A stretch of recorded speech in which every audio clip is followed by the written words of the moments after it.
Listen, this is Izzy Feldman. Gonna finish a story I started about dear friends of mine and how I got involved. Please watch my programs and I will tell you stories from now till eternity. And all true stories. These are not bullshit, screaming shit like these morons you see on these videos that are making a fortune of money because all you people keep watching disgusting, revolting things. It's a shame what you people watch.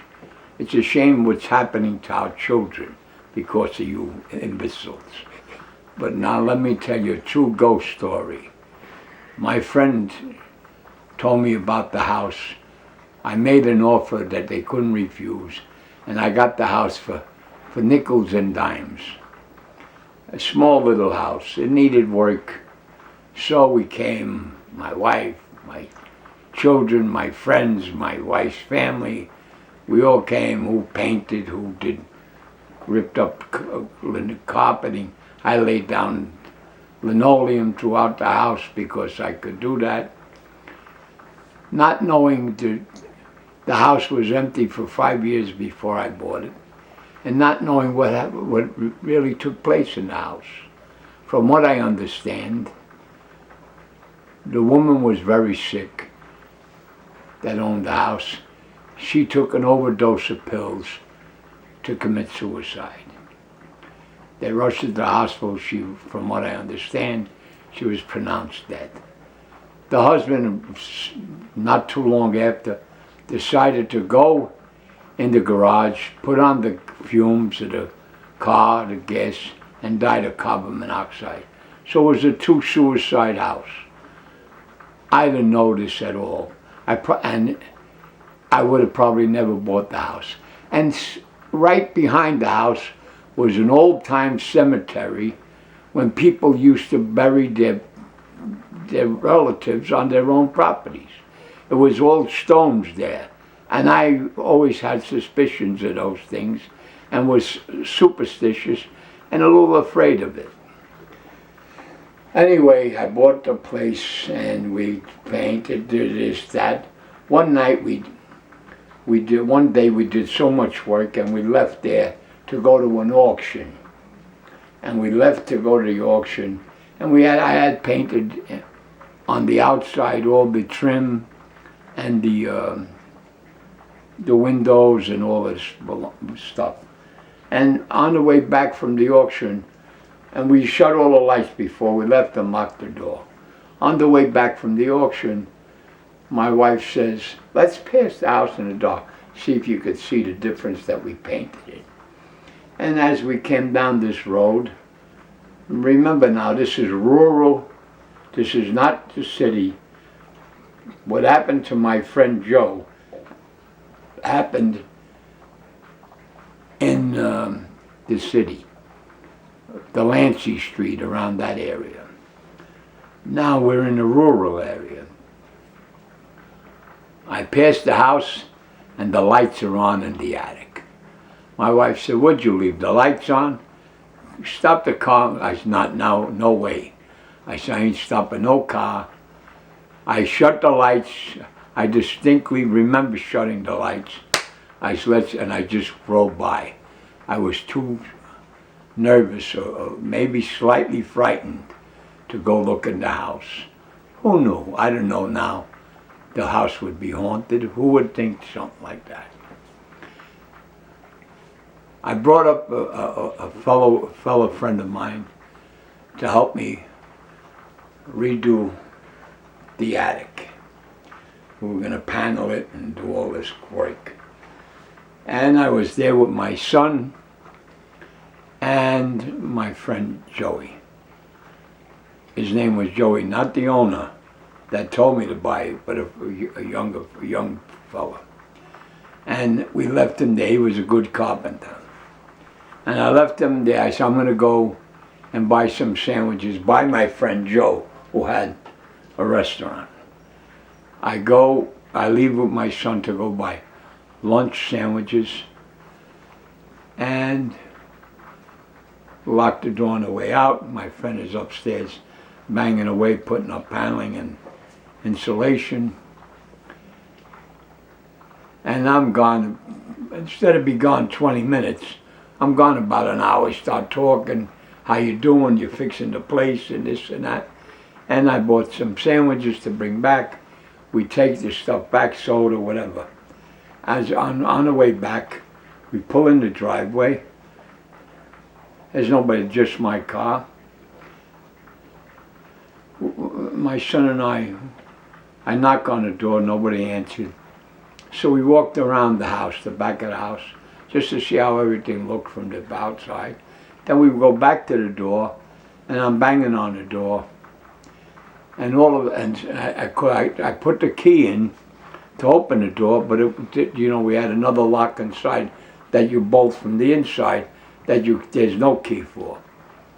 As I banging on the door and I can't get in, my young fella friend comes. He's got a small hatchet in his hand, ready to kill me. I open the door. What's the matter? He said, "Well, you fooling around? You kidding around? What's the matter with you?" I said, "What are you talking about?" He says, "Were you here before?" I said, "No, we just got back. I just got this. I was talking with my friend and his wife." I said, "We just got back. In fact, I tried to open the door, and I knocked on the door, and I walked around the back of the house, and it came back again." He says, "You swear to me that I swear to you I wasn't there." I said, he says, "Because somebody came in the house and came walking up the steps while I was working, and I was yelling, 'Is it you?' And nobody answered. When I went to turn and see who it was, I hear somebody running down the steps, the door open and close." He said, I ran down, opened the door, there was nobody there. Nobody around, no cars, no nothing. He says, so I locked the door with the bolt. He says, and 5 minutes later, I hear somebody walking downstairs, coming up the steps again. He said, I got the axe, I was wet, and there was nobody there. But then I hear somebody running down the steps again. Now the door was bolted, and nobody could have came in, no windows were open, whatever. I said, Joey, maybe you're having hallucinations. No, he was frightened to death. When he told me that, my hair stood up, and I got scared. P.S., make a long story short. I says, what could this be? Then I find out that what happened to the people that owned the house before me. I said, oh boy, I got to get rid of this place. Some friends of mine want to go up to the country. I said, listen, I came up with a whole hunting party that winter. And they were all helping work in the house and do, fixing up a little bit. And they all went hunting and whatever they did.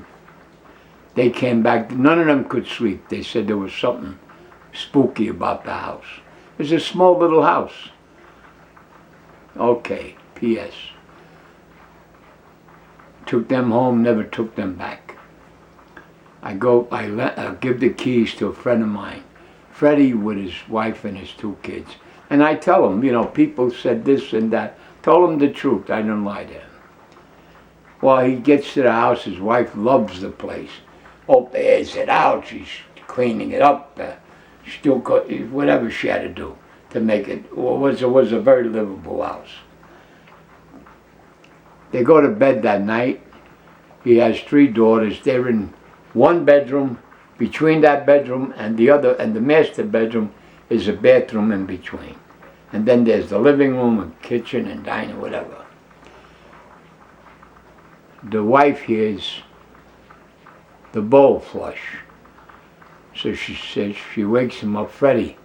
She says, go see which one of the girls got up. He said, oh, they must have went to the bed. Go see.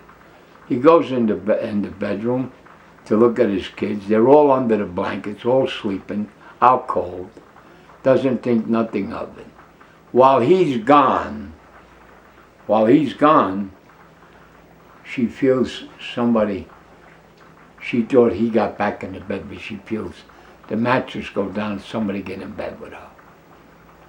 She says, Freddie, who was it? Freddie, she goes to turn. She feels something, but there's nobody there. It's an invisible ghost. She screams, he comes running in. What's the matter?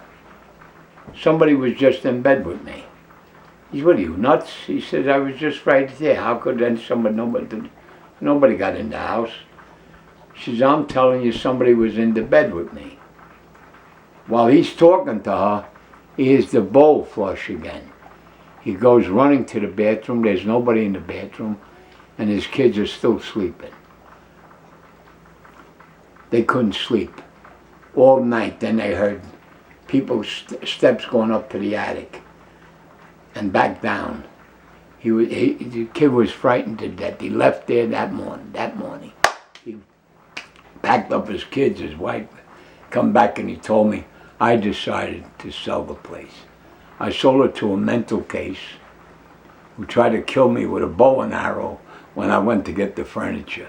After making the sale, he come out with a bow and arrow, and we had permission. We both agreed that I would get the stuff out by the next morning that was in the garage. I really didn't even want the stuff. Never made use out of it, because it was part of the furnishings I bought with the place of the haunted house. And that's the truth. This was definitely a haunted house. It probably still is, because I don't know if the guy who bought it is mentally unbalanced or whatever happened. I don't know what happened to this man. But, so these things do exist. I didn't believe in them. I do now. But I believe in them for many, many reasons.